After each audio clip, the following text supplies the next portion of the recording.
Hey.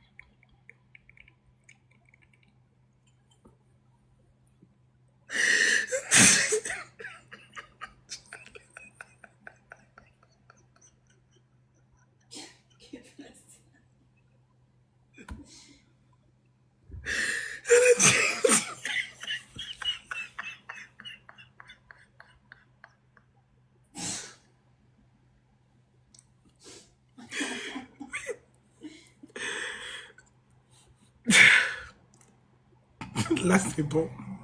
C'est bon. Ça va. Ça va. Mais ouais. Mais non, non, c'est pas possible. Non, mais l'autre jour aussi, je suis tombée sur une fille un peu à peu près comme ça aussi. Yeah. C'est Quand ça tu as que, je te donne l'attention et puis après, ils enchaînent les questions.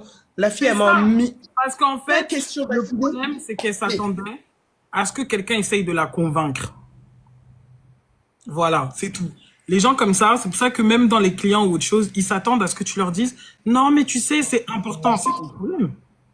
Moi, je m'en fous. Est-ce que c'est de ma vie qu'il s'agit? Tu dis que t'es sceptique. Je te dis, ok, tu as raison, donc reste sceptique.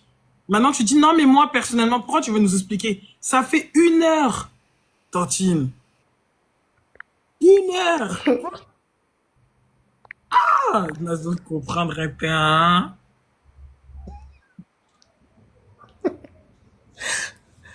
en tout cas, bon ben, je peux redescendre. Je voulais la tacler Merci. gentiment.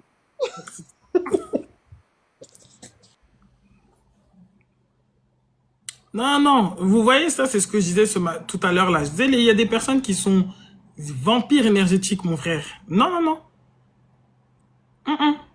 C'est comme quand vous avez des copines qui disent, ouais, je te parlerai plus de mes problèmes. Ne parle plus jamais de tes problèmes, s'il te plaît. Fa- Facilite-nous la tâche. Ne parle plus jamais même de ton problème. Nous, quoi dedans? Quoi, je vais plus te parler de mes problèmes. N'en parle plus jamais. C'est la même chose.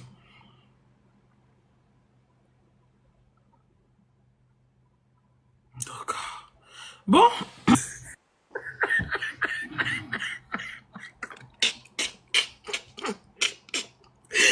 mais en fait, moi, je sais pas. Et si j'ai une école, je crois que je vais taper les élèves. Je sais, parce que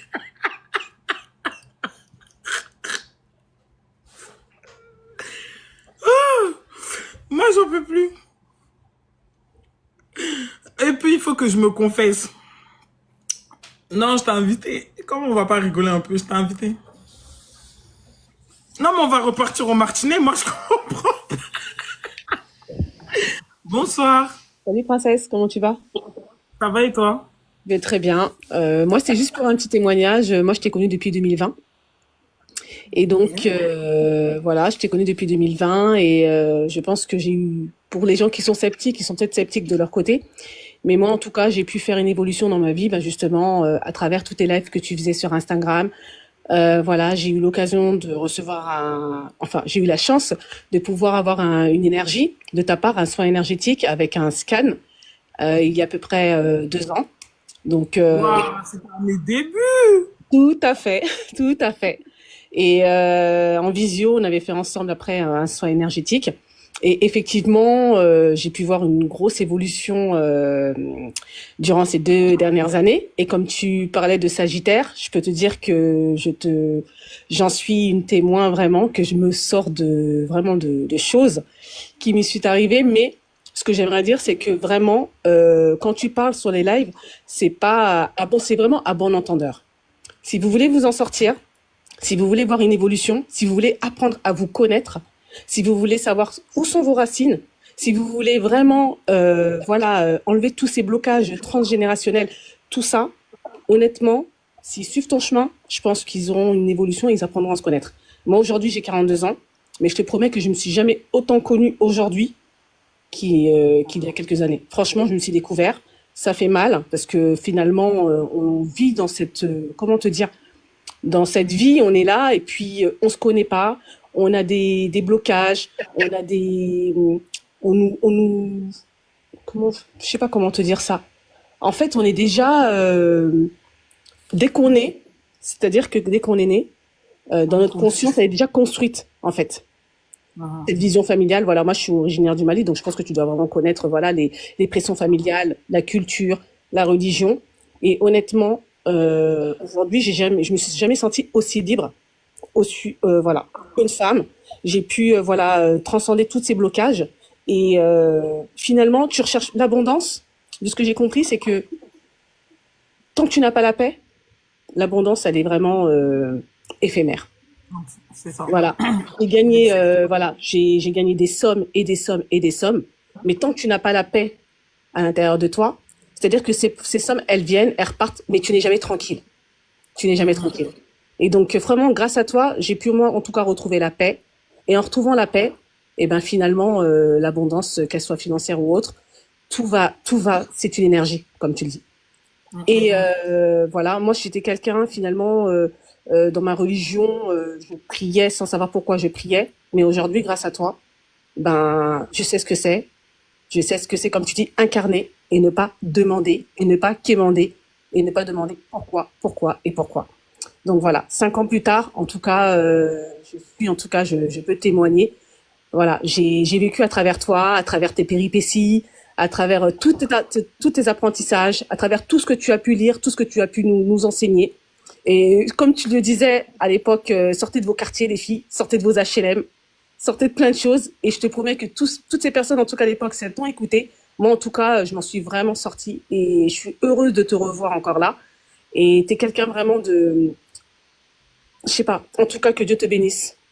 Oh, Que Dieu te bénisse. Et vraiment, tu es quelqu'un de humaine qui est vraiment, je sais pas, tu peux pas te rendre compte de ce que tu peux avoir comme impact sur les gens. Mais moi, en tout cas, moi, à l'époque où je t'ai connue, je venais de perdre mon père, j'étais dans une dépression profonde, je me voyais du noir. Et les gens comme toi, en fait, sont pas là pour être, allez, je suis avec toi, je suis dans, comment dire, dans les pleurs avec toi. Non, tu nous as vraiment botté le cul en disant, lève-toi, réveille-toi. Et je pense que, ben, grâce à toi, je n'ai pas sombré, je suis pas rentrée dans ces antidépresseurs, plein de choses, parce que tu m'as réveillée à ce moment-là, en 2020. En plus, j'étais loin, j'étais au Canada, je me rappelle, et je t'ai suivi pendant, ben, jusqu'en 2023. Je suis revenue ici, et j'ai eu l'occasion de faire ce scan, les premiers scans, et suivre ces soins énergétiques, et suivre à la lettre. Jusqu'à hier, je t'ai dit, je suis partie faire mon lait à l'hibiscus avec mon truc de géranium pour te dire, et tu communiques. En fait, tu communiques. Moi, en tout cas, moi, dans mes rêves, maintenant, je sais que j'ai énormément de communication avec mes ancêtres, avec plein de choses, et j'ai trop de choses qui s'éveillent autour de moi maintenant. Et là, maintenant, j'apprends à me connaître et j'en suis très, très, très heureuse. Et j'ai retrouvé vraiment la paix. La paix, la paix. J'ai pas de colère, j'ai pas de... Et les gens, finalement, à travers toi, ils le reconnaissent. En fait, tu le dis, quand tu as la paix, les gens, ils sont attirés. Ils sont attirés par toi, il y a un respect. Voilà. Cette colère, elle te fatigue, finalement. Tu as une colère surtout, mais elle te fatigue. Et aujourd'hui, ben, personnellement, ben, comme tu dis, si tu n'as pas d'amour, il y a rien. Et tu vois, j'ai 2 enfants, 10 ans et 7 ans, et c'est comme si je redécouvrais encore un autre amour envers eux. C'est trop bizarre. Donc, je tenais vraiment, vraiment à te remercier et te dire que tout ce que tu fais, ce n'est pas rien. Et ceux qui ont envie d'entendre, ben, écoutez, et je vous promets que vous serez pas, vous regretterez pas.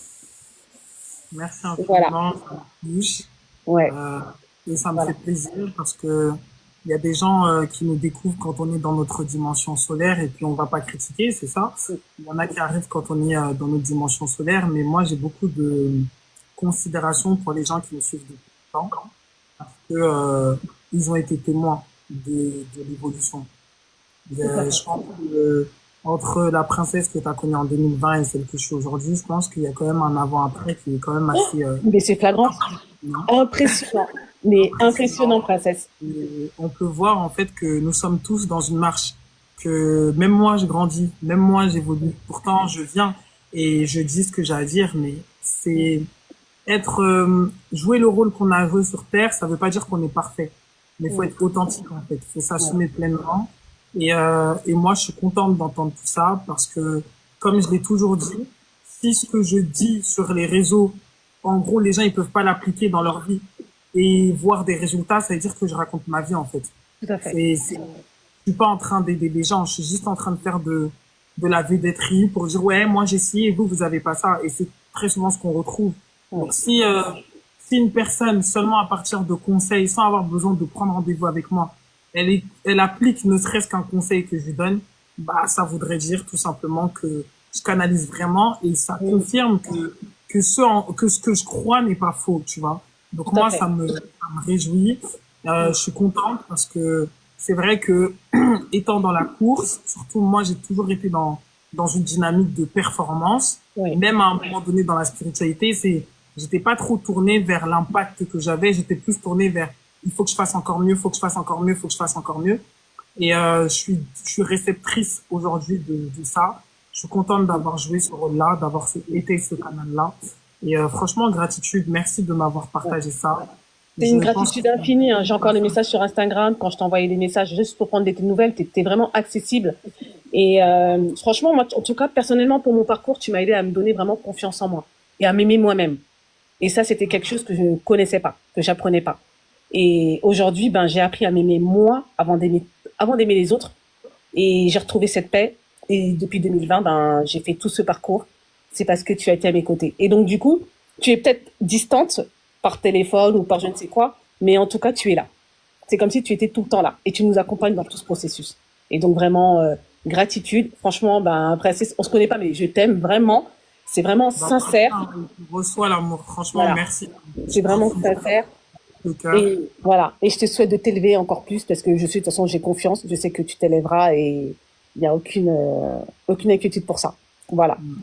Donc, je vous remercie et je te souhaite vraiment une bonne soirée. Bonne nuit. Ciao.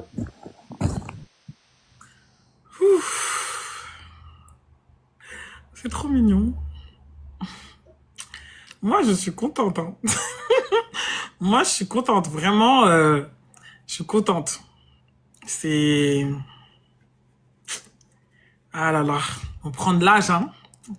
Ça fait bizarre de dire, ouais, je te connais depuis 5 ans, je te suis depuis 5 ans. Ouais, on prend de l'âge. On prend de l'âge, on grandit. Et puis voilà, hein, c'est les témoignages qu'il nous faut. Hein. Au final, le jour qu'on mourra, c'est ce qui restera. Hein. Les gens, c'est ce qu'ils diront. C'est comme comment t'as impacté le monde au cours de ton existence sur cette terre. T'as fait quoi? T'as offert quoi à ce monde? Donc, épuisez-vous sur la terre. Moi, c'est ma philosophie de vie. One life. Il n'y en a pas 50 000. C'est celle que je vis maintenant et c'est celle qui compte maintenant. Et j'attends pas le paradis, j'ai pas peur de l'enfer. One life. Mon père, c'est, j'ai passé beaucoup de temps à pas vraiment comprendre quelle valeur ajoutée il pouvait me donner dans ma vie.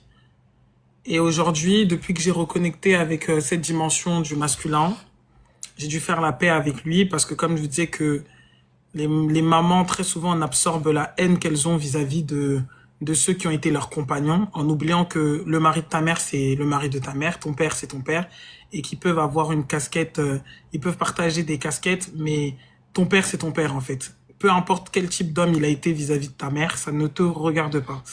Et il a fallu, grâce à mon compagnon, que je fasse un travail quelque part de pardon, de libération du masculin, toutes ces choses-là et tout. Et comme c'est quelqu'un qui passait son temps à me dire, ouais, tes parents, ça me saoulait en fait. Je dis, mais il me saoule ce mec à me pousser dans cette direction, à me pousser dans mes retranchements. Et j'avais pas de problème particulier avec mon père, mais je le calculais pas. En fait, inexistant. Je le voyais comme ça. Et finalement, là, même s'il est pas sur des lives et qu'il écoute pas, il est pas sur TikTok, mais dans tous les cas, je sais que vibratoirement, il recevra cette reconnaissance. En réalité, ma force, ce courage que j'ai, je la tiens de lui. Et je la tiens de lui. Et je suis contente parce que sa définition de la vie, justement, c'est... Il dit vivre et mourir. Chaque fois. C'est-à-dire que pour lui, en fait, il estime en fait que la vie qui est là, on la vit et on verra demain. Le reste là, il n'est pas dans tout ça et tout. Et mon père, il a été rapatrié 3 fois au Cameroun. C'est pour vous dire comment c'est un mec, il est fou. Il a été rapatrié 3 fois, il est arrivé, il a fait l'aventure pour venir en France, il avait 16 ans. Il a été rapatrié 3 fois, il est revenu. Et moi, quand j'ai parlé de ça avec lui, j'ai dit, mais toi, en fait, t'as une déterre, j'ai jamais vu ça. Et je me disais constamment, vas-y, il m'a rien apporté dans ma vie, il m'a rien donné, il m'a pas donné ce dont j'avais besoin, toutes ces choses-là. Mais en fait, cette puissance, cette force, ce courage, c'est lui. Et je suis trop contente parce que, en gros, quand elle était en train de me parler et de dire que depuis 2020, je revoyais le parcours entre 2020 et maintenant. Donc ça veut dire qu'elle a été témoin des moments d'échec, des moments de douleur, des moments où j'ai pété des plombs, des moments où certainement je me suis même éloignée de moi-même. C'est-à-dire que je me suis peut-être même perdue à des moments. Et finalement, on se rejoint, on est en 2025, l'année prochaine c'est 2026. Et il y a eu tout ce parcours et je me dis que c'est comme si elle me permettait de me rendre compte que même si à des moments t'as cru que tu t'étais perdu, t'es toujours à l'endroit où il faut être en fait. Et tu es toujours en train de faire ce qu'il y a à faire. Même quand tu te perds dans l'obscurité, même dans l'obscurité, tu vas, je vais le dire poétiquement, mais tu vas en enfer pour éclairer l'enfer. Et c'est comme ça que je le vis et tout. Et justement, je pensais à mon père quand elle parlait. Et je me disais que c'est sa force. C'est le courage. Le courage de se dépasser, le courage de croire au fait qu'il y a quelque chose de mieux qui nous attend et le courage d'apprécier cette vie. Et je suis contente d'être la fille de mon père. Vraiment. Je sais que vous allez peut-être pas comprendre pourquoi je dis ça, mais c'est tout ce qui me venait à cœur. Je me suis dit, voilà ce qu'il m'a légué. Il m'a légué la force de la joie. Le fait que rien ne nous enlève notre joie. Rien ne nous prendra, en fait, ce qu'on a décidé de vivre. Que on tombe, qu'on se retrouve au fin fond de la mer. On reprendra ce putain de bateau et on reviendra toujours à la rive. Et c'est de ça que je suis fier. Et ça, c'est la force de Darlin de Paris. Donc voilà, je suis très contente de vous partager ça. Et surtout, je trouve que je m'ouvre davantage. Et ça me fait du bien de montrer ces parts de vulnérabilité, de montrer justement que la vie, voilà, on traverse tout ce qu'on a à traverser et c'est tout ça qui fait notre force. En tout cas, moi, je vous dis, mes sœurs, durant toute cette semaine où j'ai été en Chine, j'ai beaucoup travaillé sur mon rapport au masculin. Et je pense que si je parle de ça, c'est pas pour rien. Ça va certainement parler à une personne. Ne prenez pas le vécu de votre mère pour votre vécu. Peu importe ce que vous pouvez reprocher à votre père, ça m'étonne que ce soit moi qui dise ça aujourd'hui. Mais en fait, il y a des attitudes, il y a des forces, il y a des choses que nous déployons dans notre vie qui nous vient du fait que quelqu'un l'a fait avant nous. Quelqu'un l'a rendu possible, quelqu'un l'a encodé dans notre ADN. D'accord? Et quand je parlais avec mon père dimanche, il me disait, il m'a dit, ouais, tu sais que t'es une lionne et tout, parce qu'il disait, ouais, papa, quand je vais rentrer, je vais te montrer quelque chose et tout. Et après, il m'a dit, mais tu sais que t'es une lionne. Moi, de toute façon, je sais que c'est encore quelque chose. Genre, il me faisait comprendre qu'il sait que je vais montrer encore un truc de ouf. Je lui ai dit, ouais, il m'a dit, ouais, ça m'étonne pas parce que t'es une lionne. Et après, il m'a dit, oui, il m'a dit, je suis très fier de toi. J'ai dit, ah bon? Mais moi, ça m'a étonné qu'il me dise ça. Je dis, t'es fier de moi? Après, il m'a dit, oui, il m'a dit, un enfant qui accouche un autre enfant et qui l'éduque comme ça. Bah, voilà, parce que j'ai dit, ouais, que Ina, elle a été privée de téléphone parce que je trouve qu'en ce moment, elle foutait n'importe quoi. Je lui ai enlevé son téléphone et tout. Et lui, il était fier. Il m'a dit, ah, il voyait que j'étais très structurée et que je suis là, en fait, que je n'élève pas seulement mon enfant, que je l'éduque. Et donc, du coup, il m'a dit, ouais, je suis fière de toi. Et après, j'ai dit, mais pourquoi? J'ai dit, t'es fière de moi? C'est la première fois que tu me dis ça. Il me dit, ouais, mais je te le dis là, c'est la première fois que je te dis ça parce que moi, je suis fière de toi depuis le jour où t'es né. Et après, il m'a dit que quand je suis né, il a fait la fête et que il achetait à boire à tout le monde. Tous les gens qu'il rencontrait, il leur achetait à boire. Parce que c'était une célébration. Ça paraît rien du tout, mais je vous assure que quand on a eu des blessures de rejet, notamment au niveau de la mère, ou qu'on a eu un père absent, ça fait du bien à l'enfant intérieur de se rappeler qu'à un moment donné, on a été désiré, qu'on a été choisi, qu'on a été voulu, qu'il y a quelqu'un qui s'est réjoui de notre naissance sur cette terre et qu'on n'a pas juste été un poids financier ou un poids émotionnel au sein de la famille. Donc c'est pour ça que je vous dis que nos parents n'ont pas toujours eu la meilleure façon de faire les choses. Ils ont peut-être pas pris parfois les meilleures décisions, mais on a tendance en fait à s'attaquer. Parfois, j'ai l'impression parfois même on s'attaque à celui qui se passe pour la victime, tout simplement. On s'attaque à la personne qui se plaint le plus. Je sais pas si ça parlera à quelqu'un. En tout cas, moi, je suis passé par là ces 10 derniers jours. Mais je pense que vous devriez prendre le temps. Je sais pas si c'est une personne ou deux ou trois. Mais prends le temps de demander à la personne, à ton père, qu'est-ce qu'elle a ressenti? Le fait de savoir que t'arrivais.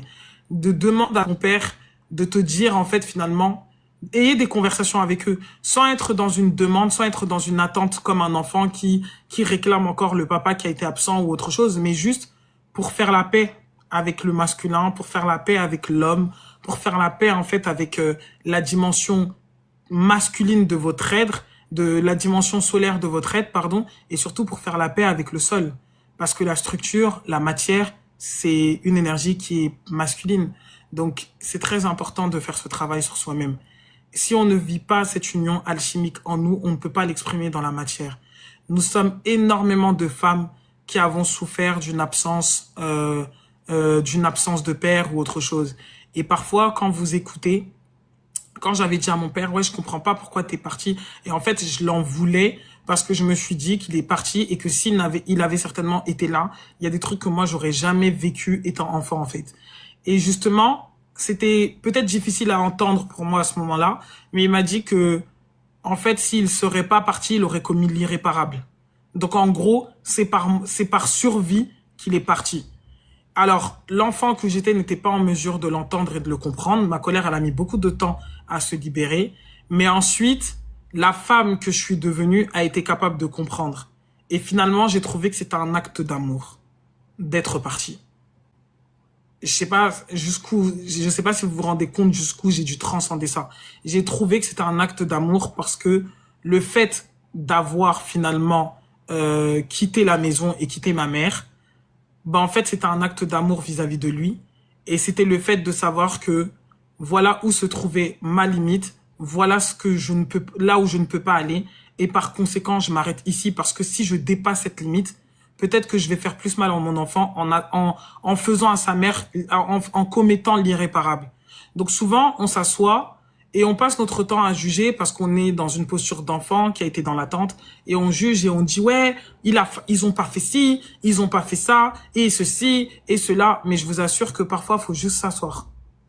Faut juste s'asseoir, sortir du contexte triangulaire de mère, fille, de mère, père, enfant et juste être dans une démarche de regarder votre vie comme étant un livre et de remettre simplement les puzzles là où ils doivent être, sans chercher à savoir qui a raison, qui a tort, sans chercher à justifier qui que ce soit, mais juste en étant dans une démarche de je veux comprendre quel est le phénomène derrière les actions que je pose aujourd'hui.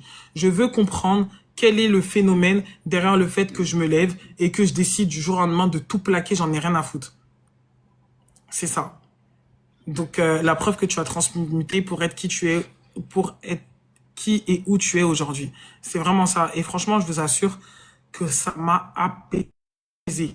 Et je crois que justement, tout le téléchargement que j'ai eu sur l'ancrage dans la matière ne pouvait pas s'ouvrir tant que je n'avais pas réglé ça à l'intérieur de moi, en fait. La structure, tout simplement. Et pour finir, quand on se demande ouais, mais qu'est-ce que il peut m'apporter, qu'est-ce que nanani nanana, à un moment donné, il m'a dit ouais, il faut que tu m'appelles souvent et tout. J'ai dit ouais, toi t'aimes trop que je t'appelle tout le temps et tout. Après il m'a dit oui, il faut que tu m'appelles, je vais te donner le moral et tout. J'ai dit tu vas me donner le moral, mais moi ça me faisait rire. Je me suis dit tu vas me donner le moral. Il m'a dit oui, je vais te donner le moral parce que il a dit c'est ce qu'un père c'est ce qu'on fait. En gros, il faut donner des bonnes paroles à son enfant si on l'aime. J'ai dit oh c'est mignon. Et donc du coup, à la suite de ça, ça m'a tellement touchée que je vous avais dit pour la première fois de ma vie, en fait, à la fin, je lui ai dit hey, papa, franchement, je t'aime. Après, il m'a dit c'est vrai et tout. Il m'a dit ah merci ma fille. Mais on dirait que ça l'a libéré de sa culpabilité, tu vois, du fait que j'ai passé J'ai tellement eu de la colère, je faisais des 1 an, je lui adressais pas la parole. Il dit un mot qui m'énerve, je le bloque. Genre vraiment, un truc déplacé, j'avais même pas la patience que j'avais avec ma mère. Donc il dit un truc déplacé, je le bloque. Parce que inconsciemment, je me disais que tu es la personne qui a causé du tort à cette femme, et cette femme est la personne qui m'a causé du tort parce qu'elle m'accusait d'avoir été l'enfant de la personne qui lui a causé du tort. Je sais pas si vous voyez la dynamique. Donc, en gros, je me rappelle d'une expérience où j'étais partie chez ma mère et tout, et qu'il était là. Et ma mère, elle m'a pris la tête, elle m'a dit des trucs, vraiment. Et à un moment, je te l'ai tenu par le col, je me suis tournée vers lui en mode, tu vois, regarde ce que t'as fait, regarde. Et en fait, c'était vraiment mon enfant intérieur qui était dans une souffrance, mais genre, c'était extrême. C'était extrême. Donc, franchement, pour clôturer ce live, parce que dans tous les cas, demain, je n'aurai pas le temps d'en faire un, mais en tout cas, aujourd'hui, nous sommes dans la lune, pardon, en cancer. C'est-à-dire qu'on est vraiment dans un moment où on est connecté aux émotions. Le cancer, c'est la matière, c'est la famille, c'est la structure familiale. Donc vraiment, je sais pas si ça va parler avec quelqu'un, que ça va parler à quelqu'un, mais faites la paix avec le masculin. Faites la paix avec le masculin. Parce que sinon, vous allez vous-même, en fait, perpétuer la chose. Parce que inconsciemment, vous serez tellement dans une démarche de ne plus vouloir vivre ça. Et en fait, vous ne voudrez tellement pas vivre ça que vous allez finir par le vivre. Tout simplement parce que dans votre esprit, vous êtes en mode, il faut pas que mon enfant vive ça, il faut pas que mon enfant vive ça. Vous avez tellement peur de revivre au travers de votre enfant l'abandon d'un père ou d'une mère que vous allez finalement attirer des personnes qui vont pratiquer cet abandon parce que au final, la fréquence ne connaît ni la négativité ni la positivité. La fréquence connaît ce que vous incarnez. Et si vous êtes axé sur cet abandon, ça veut dire que quand vous vous asseyez comme ça, vous continuez à revivre en fait la douleur de l'enfant qui n'a pas eu ce qu'il estimait être juste pour lui. C'est pour ça que je vous dis, aujourd'hui nous sommes dans la lune. La lune, on est dans la phase où on est en croissant, en premier croissant de lune, en cancer. Prenez des initiatives pour guérir. C'est ça. Ne détestez pas et ne maudissez pas les absents parce qu'en fait, vous savez même pas pourquoi. Vous savez rien. Vous êtes juste, vous avez juste l'information qu'on a décidé de vous donner et l'information qu'on vous a donnée est basée sur la perception que la personne qui a subi la chose décide de vous donner. Il y a tellement de mères qui mettent leurs enfants en guerre émotionnelle avec leur père pensant qu'ils sont en train de les aider. Tu les aides pas en fait. Quand toi-même, et si vous êtes une femme et que vous avez des enfants et que vous prenez l'habitude de parler en mal du père de vos enfants à vos enfants, eh ben il faut arrêter en fait. Vous pensez que vous êtes en train de leur faire du bien, de les rendre conscients, vous ne leur faites aucun bien parce que vous êtes tout simplement en train de leur transférer votre colère, en train de leur transférer le poids de vos propres choix. Cet homme, c'est toi qui l'as choisi. Ça veut dire que irresponsable ou pas, c'est toi qui l'as choisi. Et très souvent, quand on écoute les femmes qui ont été abandonnées, excusez-moi, par des hommes, on se rend compte qu'à un niveau de conscience, elles-mêmes, elles se sont abandonnées, en fait. Je vous dis la vérité. Souvent, vous entendez des femmes, ouais, il m'a abandonné, mais quand tu la regardes elle-même et que tu grandis avec un certain niveau de conscience, tu te rends compte qu'elle-même, elle était la première à s'être abandonnée. C'est simplement les gens sont tellement dans la blessure qu'ils n'arrivent pas à poser des mots corrects sur ce qui se passe. Les enfants n'ont pas à se mettre dans les relations de couple qui les ont précédés. Les enfants n'ont pas à être les témoins de vengeance ou le moyen par lequel on se venge. Il y a des femmes aussi qui se lèvent, qui décident que, ouais, elles vont pas donner l'enfant au gars parce que, comme il veut pas de moi, il aura pas mes enfants. Mais en fait, ça n'a même pas de sens. Ça n'a même pas de sens. Il y a tellement de manipulation. On passe notre temps à pleurer la victimisation chez les femmes. Non, mais les femmes, elles souffrent trop. Mais je vous assure que le degré de manipulation qui existe dans ce monde, il est incroyable aussi. Et à un moment donné, ce que les hommes ont tendance à faire, que beaucoup de femmes n'arrivent pas à faire, peut-être par le lien, c'est que il y en a qui se disent que, pardon, toi tu crois que tu vas m'enfermer à cause d'un enfant, je vais aller faire d'autres enfants. C'est peut-être con à penser comme ça, mais ce sont des gens qui, comparés à nous, ont plus une facilité à considérer leurs limites plus que nous. Dans le sens que eux, ils sont pas des gens émotionnels déjà à la base. Originellement parlant, ce ne sont pas des êtres émotionnels. Donc ça veut dire que eux, ils ont une capacité à trancher le pour et le contre, sans tenir compte de l'émotion, sans tenir compte de oui, ça va détruire quoi que ce soit. C'est qu'à un moment donné, tu as des gens qui ne supportent pas qu'on les enferme ou qu'on les enchaîne dans quoi que ce soit. Après, bien évidemment, vous avez des hommes qui sont extrêmement irresponsables. Ok.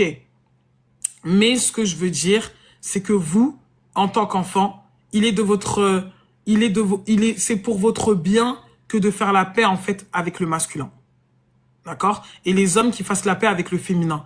Parce qu'il y a des mères aussi, il y a des hommes qui ont une vision, mais tellement biaisée de la mère.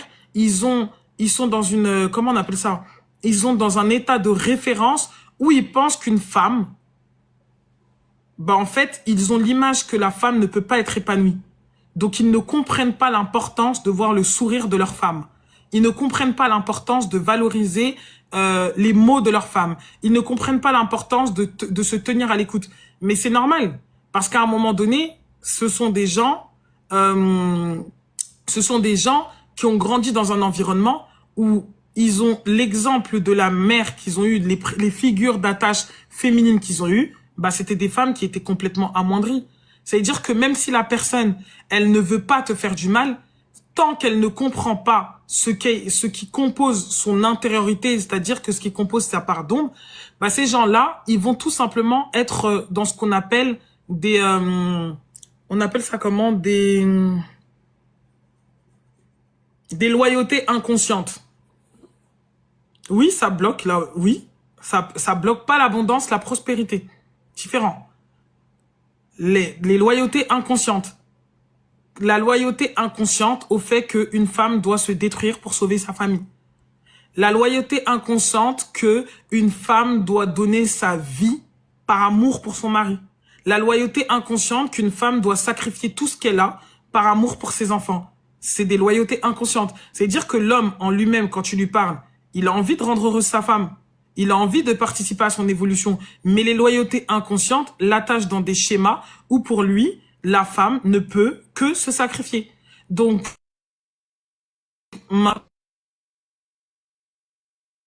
comment est-ce qu'on règle ces choses-là? En faisant un travail sur soi. Et surtout, vous, en tant que femme, en marquant des limites. La seule manière de réguler le marché, comme on dit, c'est de marquer des limites. Ce que tu acceptes devient quelque chose, ce que tu tolères devient quelque chose que tu acceptes. Ce que tu acceptes, tu l'appelles. Ce que tu appelles, tu le vis. Ils ont été initiés à grandir dans ça. Donc, pour se désengrammer de cette information-là, ils doivent être confrontés à une nouvelle réalité dont ils n'ont jamais eu conscience. Vous voyez? Donc, tout le monde, en fait, fait le taf. Et leur attitude, leur comportement, évoluer dans son comportement, va venir t'informer sur toi, tes blessures qui sont liées au masculin, tes blessures qui sont liées à ton estime. Nous sommes constamment en train de nous faire évoluer les uns avec les autres. C'est le but des relations humaines. Je terminerai donc sur ça, parce que là, je sens que je suis arrivé au bout de ce que j'avais à dire. Je suis très fatiguée, donc je vais aller dormir. Prenez soin de vous. Et puis, je pense que je relancerai un live lundi soir, tranquillement. Ok? Donc, profitez de votre dimanche. Libérez, libérez, libérez, libérez. Appelez vos pères. Les femmes, appelez votre père. J'insiste. Je sais pas pourquoi ça me vient à l'esprit. Appelez votre père. Et si il est dead, écrivez une lettre. Ok? Écrivez une lettre et libérez ce que vous avez à libérer et puis regardez devant vous. Voilà. Bisous, prenez soin de vous et on se dit à lundi.